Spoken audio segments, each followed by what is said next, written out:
बहू जो है वो सास ससुर के लिए किस हद तक खिदमत करने की जो है वो पाबंद है? किसी हद तक कोई पाबंद नहीं है, खत्म नहीं है। तो नाराज नहीं हो जाएंगे सास ससुर? तो सास ससुर को बताएं कि आपके बच्चे ने काम ये करना है, वो करे। प्रैक्टिकल बात करें ना, प्रैक्टिकल आंसर दे रहे हैं। नहीं, प्रैक्टिकली में आंसर करना पॉसिबल नहीं है। क्या चीज? वालिदैन की मर्जी के बगैर शादी नहीं है, उनकी मर्जी के साथ आप वो ले। अगर वालिदैन की मर्जी से किए फिर आप बेफिक्र रहे फिर वालिदैन जाने और जो जिसको लेके हैं वो जाने, फिर आप टेंशन ही न ले।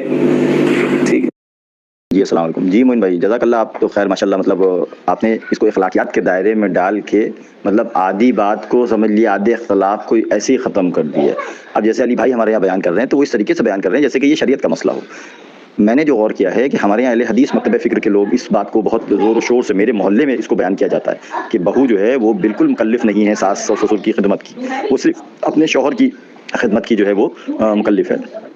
तो मैंने जो इसको समझा कि ये तो शरीयत का मसला नहीं, दलील क्या देंगे भाई? अगर आप इसको शरीयत का मसला बनाते हैं तो फिर आप दलील क्या देंगे? और अगर आप इखलाकियात के दायरे में अगर आप इसको रखेंगे तब जाके शायद आप किसी सही बात को कह पाएंगे और समझा पाएंगे लोगों को। क्योंकि जैसे कि शादी ब्याह के मसले में हर आदमी जो है वो एक जैसी हैसियत नहीं रखता, एक जैसी शादी नहीं कर सकता, मतलब मुख्तलिफ आदमी अपने हैसियत के साथ तो शादी करेगा। इसी तरीके से ये जो बात है, ये भी घर देखा जाएगा, किसके घर में कितने मेंबर हैं, कौन कैसे काम कर रहा है, कि उनकी माली हैसियत क्या है, वगैरह वगैरह, बहुत सी चीज़ें इसमें इन्वॉल्व है। तो इसको एकदम से ये कह देना कि वो मुकल्लिफ नहीं है, ये अपने में एक गुमराही फैलाना हो जाएगा। समझ रहे हैं? मैं इसीलिए बार बार यही सबसे कहता हूँ कि हम लोग को रसूल, अल्लाह और अल्लाह के रसूल से आगे बात करने का हक नहीं दिया है। इसी को बिदात कहते हैं कि आप मतलब जो कह रहे हैं उसको पहले सोचे कि इसका माशरे पे असर क्या पड़ेगा। एक तो पुराने ज़माने की सासें थीं जो बहुओं पे जुल्म करती थी, वो अपनी जगह गलत है।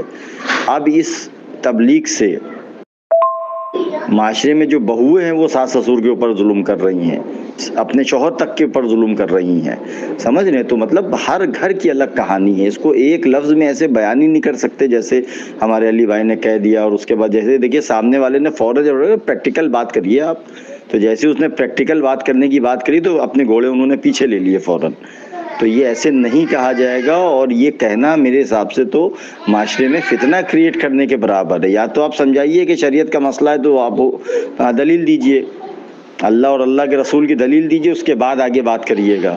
और अगर आप इसको अखलाकियात के दायरे में रखते हैं तो हुक्म लगाने वाले आप होते कौन हैं कि नहीं साहब वो नहीं करेगी? क्योंकि हर घर के हालात अलग हैं। एक शौहर है जो 10,000 रुपये महीना कमाता है, वो अपनी अम्मा के कपड़े नहीं धो पाएगा, वो काम छोड़ के अपने अब्बा को आगे खाना नहीं खिलाएगा जो माजूर बाप पड़ा है घर के अंदर, तो उसकी हमसाया जो है वही उसके इस काम को अंजाम देगी। और जब वो अंजाम देगी तो वो उसी हैसियत से अंजाम देगी जिस हैसियत से उसके बेटे को अंजाम देना चाहिए था। समझ रहे हैं? तो हर घर के मसले अलग हैं, ये इसको नहीं ऐसे किया जा सकता। अस्सलाम वालेकुम वरहमतुल्लाहि वबरकातुहू। अफजल भाई देखिए, ये ऑडियो मैंने सुना और आप लोगों की 2-3 ऑडियो मैंने सुना, वीडियो भी देखा ये। तो जहाँ तक अगर मैं अपनी राय देना चाहूँगा तो मेरी राय ये रहेगी कि ये तो चूँकि शरई मसला नहीं है, इसका शरीयत से कोई ताल्लुक़ नहीं है, इसको जोड़ नहीं सकते ले जाके शरीयत से कि शरीयत में क्या हुक्म है। लाजिम नहीं है शरीयत में, बिल्कुल भी ये चीज़ जुड़ नहीं सकती। लेकिन अगर अखलाकी तौर पे देखा जाए तो कहीं ना कहीं अखलाकियात के बिना पर ये चीज़ बहू पर लाजिम आएगी कि वो शौहर के माँ बाप की भी खिदमत करे, क्योंकि शौहर के माँ बाप जो हैं वो भी अपना एक मकाम रखते हैं शौहर के लिए। अब चूँकि बहू जो है वो शौहर की जो है वो लड़की जो है वो शादी करके शौहर के साथ आई है, तो उसके लिए अखलाकियाती तौर पे ये बनता है कि वो अपने शौहर के माँ बाप की भी खिदमत करे, और समाजी तौर पे भी ये चीज़ दुरुस्त हो पाई जाती है। अगर कोई बहू अपने सास ससुर को धक्के देती है और उनकी नाफरमानी करती है और उनको वो मुसलसल इग्नोर करती है, तो अगर समाज में देखा जाए तो ये चीज़ नागवार गुजरेगी। जो भी सुनेगा कहेगा यार कैसी बहू है, कैसी बीवी है। और फिर लड़के को कहेंगे यार तुम्हारी बीवी कैसी है, तुम अपनी बीवी को नहीं समझाते, तुम्हारे माँ बाप की नहीं खिदमत करती हो, उनसे लड़ती है, उनसे झगड़ती है, तमाम चीज़ें होती हैं। तो ये सारी चीज़ों को जहन में भी रखना पड़ेगा। ये नहीं कह सकते कि नहीं बिल्कुल भी शरीयत में इसका कोई मतलब ही नहीं है और शरीयत से ये चीज़ें जुड़ी ही नहीं है, तो लिहाजा बहू के ऊपर लाजिम नहीं है कि वो जो है उनकी खिदमत करे, इग्नोर कर दे।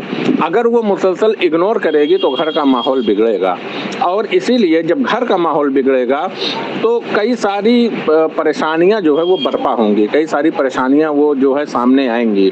फिर उसके बाद उसमें बहुत सारी दिक्कतें आती हैं, शौहर और माँ बाप के बीच में दूरियां पैदा हो जाती हैं, और फिर उसके बाद शौहर के भाई बहन अगर हैं तो उससे जो है दूरी पैदा होती है, फिर एकदम अलहदगी इख्तियार कर लेता है, और बहुत सारी चीज़ें होती हैं। यहाँ तक कि बात यहाँ तक पहुँच जाती है कि एक दूसरे का मुंह देखना पसंद नहीं करते, एक दूसरे की शक्ल देखना नहीं पसंद करते हैं, और बिल्कुल ऐसा लगता है कि जैसे ये इनकी औलाद ही नहीं है, इनके भाई बहन ही नहीं है। आप मेरी बात समझ रहे होंगे मैं क्या कहना चाहता हूँ। तो अगर मुसलसल इग्नोर किया जाएगा सास ससुर को तो ये बुराइयाँ, ये दिक्कतें पैदा होने का खदशा है। तो इन फितने को रोकने के लिए ये कहा जा सकता है कि अखलाकियाती तौर पे जो है वो बहू के ऊपर लाजिम है कि वो सास ससुर की भी खिदमत करे। अखलाकियाती तौर पे, शरीयत से मैं नहीं जोड़ रहा हूँ, मैं शरीयत अगर मुझसे कोई दलील मांगेगा तो मैं नहीं दे पाऊँगा, अखलाकी तौर पे मैं जोड़ रहा हूँ, समाजी तौर पे जोड़ रहा हूँ। बाकी आप लोग बताएं कुछ।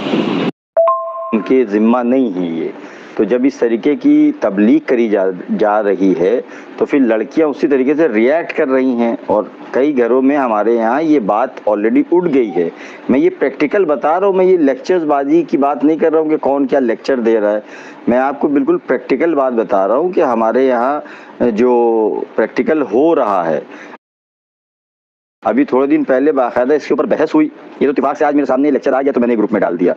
बाकायदा वो शख्स जो है इस बात को कह रहा था कि मतलब बहू जो है वो खिदमत करने की कायल नहीं है, वो सॉरी मतलब मुकल्लफ नहीं है, उसको नहीं करना चाहिए। तो सामने वाले बंदे ने कहा तुमने अपनी बीवी की खिदमत करवा ली, आज जब तुम्हारी बेटी की बारी आई, मतलब अपनी बीवी से अपनी अम्मा की खिदमत करवा ली तुमने, और आज जब तुम्हारी बेटी की बारी आई तो तुमको जो है ये रूल नजर आ रहा है कि बहू जो है वो खिदमत नहीं करेगी सास ससुर की। समझ रहे हैं? तो ये सोचिए कितनी बड़ी बात है ये। जी अफजल भाई, आपकी बात काफ़ी हद तक बेहतर है, ठीक है, और अली भाई की बात भी ठीक है।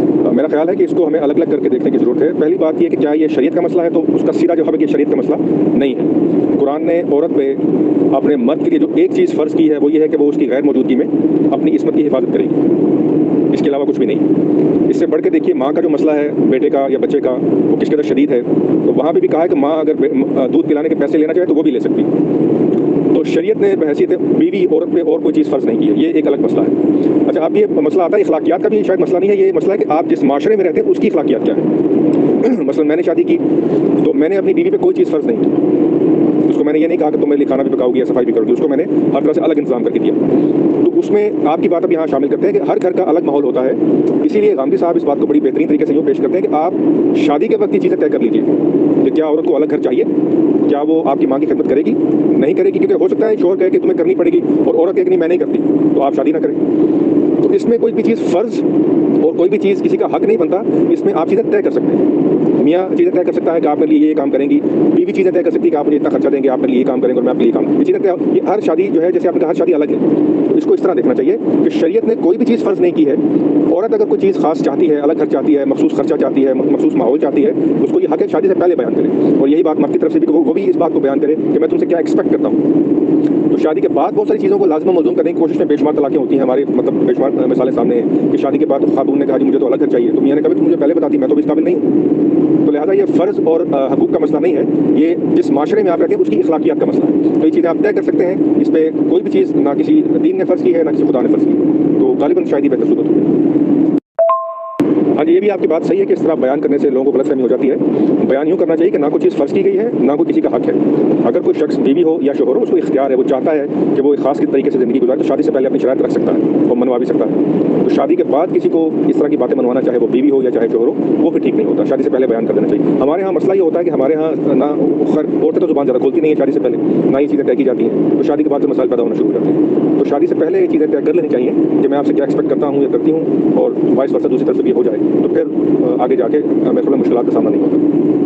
और इसको मुतलकन हराम और हलाल करके बयान इसलिए नहीं करना चाहिए कि शरीयत का मसला नहीं है, शरीयत ने इस पर गुफ्तगू नहीं की, ये इंसान पे आपकी अखलाकियात आपके माशरे पे छोड़ दिया है, तो इसको ज़ेर बहस ज़रूर लाना चाहिए। चाहे आप अपनी बेटी की शादी कर रहे हो, अपनी बहन की कर रहे हो, आपको ये मसला दरपेश लाना चाहिए कि आप क्या एक्सपेक्ट करते हैं अगले घर से, या खातून कह सकती है कि मैं ये काम करूँगी और ये काम नहीं करूँगी, उसका हक है, वो ये अपना हक ले सकती है। तो अगर ये शादी से पहले बात हो जाए तो शायद मसाइल का तो ज़्यादा पेश ना।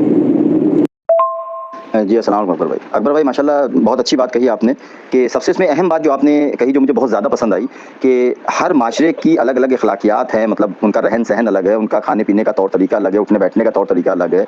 तो इसको एक जैसा तो अप्लाई कर ही नहीं सकते। पहली बात तो इस बात को एक जैसा कैसे अप्लाई कर सकते हैं जब सबके रहने सहने का तरीका ही अलग है, तो हम एक जैसा तो नहीं अप्लाई कर सकते इसको। तो ये बात अपने में बहुत मायने रखती है और ये एक जुमला आपका ये बहुत वजाहत चाहता है। अगर हम इसकी वजाहत करने बैठे तो शायद घंटों की गुफ्तगू बन जाएगी सिर्फ इस एक जुमले की वजाहत करने के लिए कि हम अगर माशरे की अलग अलग जो रहन सहन तौर तरीके हैं अगर उनको हम बयान करने बैठे तो बहुत लंबा टाइम चाहिए। तो ये बात अपने में बहुत सही है कि सबसे पहली बात कि शरई मसला नहीं है। अगर शरई मसला नहीं अखलाकियात का मसला तो अखलाकियात में देखा जाएगा कि कौन कैसे उठ बैठ रहा है, कौन कैसे खा पी रहा है, किसकी क्या हैसियत है, कौन पैसे वाला है, कौन गरीब है, कौन जॉइंट फैमिली में रह रहा है, कौन जॉइंट फैमिली में नहीं रह रहा है।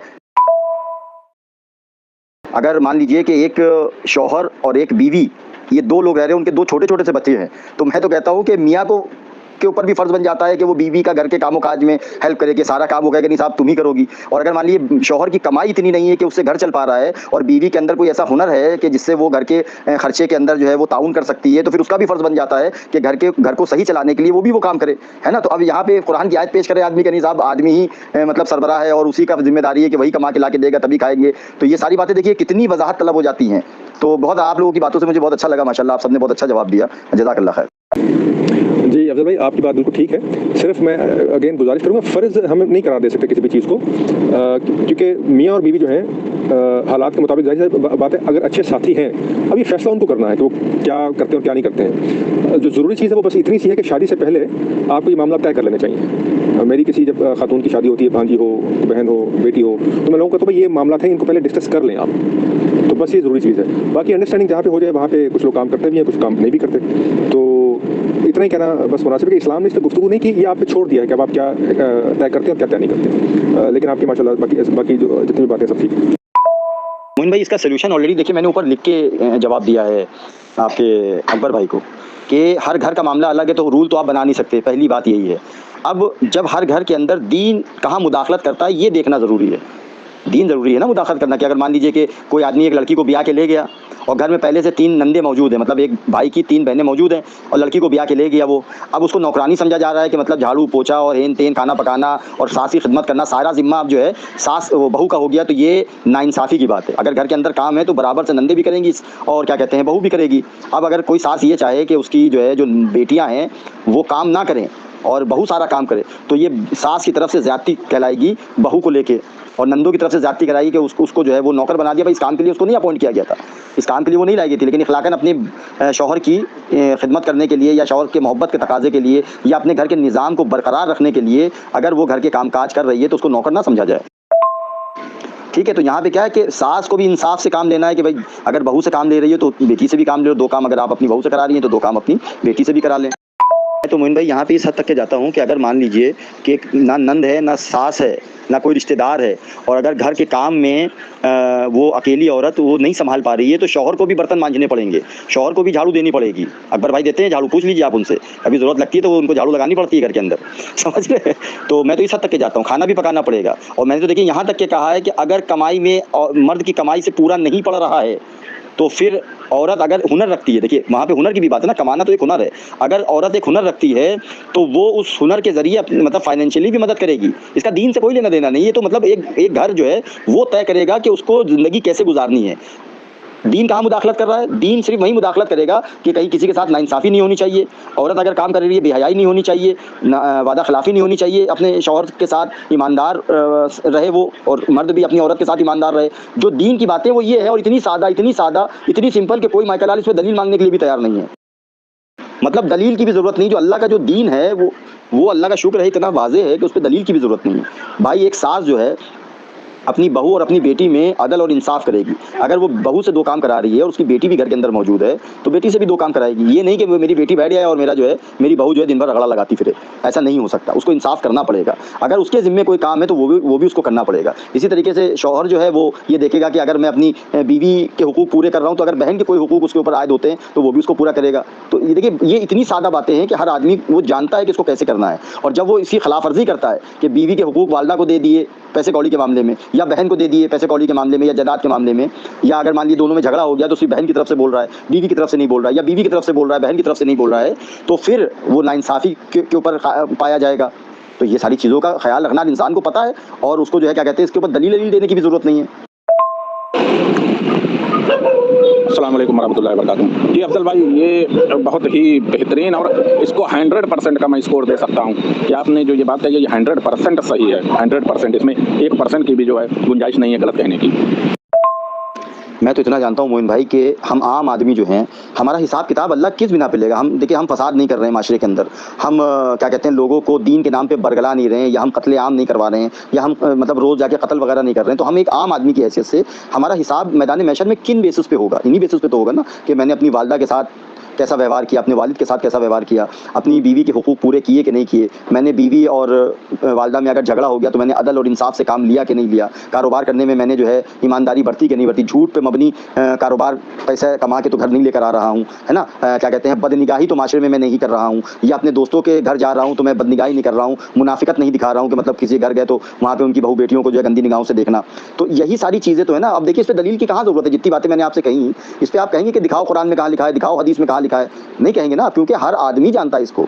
तो बस ये जो मतलब लोग तबलीग करने खड़े हो जाते हैं कि मतलब ये ऐसे है और ये ऐसे, जैसे कि हमारे अली भाई ने मतलब कह दिया कि नहीं भाई बिल्कुल मुकल्लफ नहीं है, तो नहीं, ऐसे नहीं कहा जाएगा, इसको समझा जाएगा। ये बहुत वसी मैटर है और ये सदियों से चला आ रही एक रीत रिवाज और माशरे में उठने बैठने के ऊपर आप तनक़ीद कर रहे हैं। तो आप इस तरीके से नहीं कहिए, आपके हज़ारों लोग सुनने वाले हैं, ना जाने किस कौन क्या समझ बैठेगा, और उसका नतीजा जो निकलता है ना, वो मैं देखता हूँ फितना निकलता है।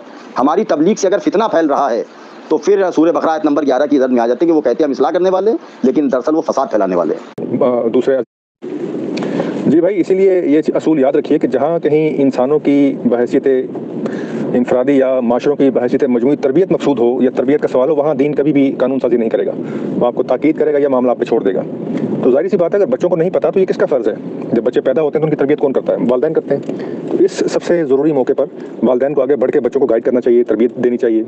लेकिन ये तो बड़े आम से मसाइल हैं, मतलब जो अज़दवाजी ताल्लुकात हैं, आप मुझे नहीं पता कितने लोग इस बात को जानते होंगे कि उसकी वजह से किस कदर मसाइल लोगों को फेस करने पड़ते हैं, ख़ुसूसन ख़वातीन को, और उसकी अलिफ बे तक का नहीं पता होता। जब लोगों की शादी होती है, ना वालिदैन, ना वालिद अपने बेटे की तरबियत करता है, ना माँ बेटी की करती है, ना बड़ा भाई आगे आता है, ना दोस्त आगे आते हैं। तो अजीब सी जहालत का दौर है हमारे, ख़ुसूसन हमारे माशरों में, मुसलमान माशरों में ये जो चीज़ है। तो बेशक अगर बच्चों को नहीं पता कि फ़र्ज़ है वालिदैन का, दूसरे अजीज़ों का, रिश्तेदारों का, चचा का, मामू का, बड़े बहन भाई का या बड़े दोस्तों का, उनको आगे बढ़ के काम करना चाहिए ताकि चीज़ें ख़त्म हो और इंसान को पता चले कि उसकी जो आने वाली ज़िंदगी है उसमें क्या चीज़ें कल को मसाइल पैदा कर सकती हैं।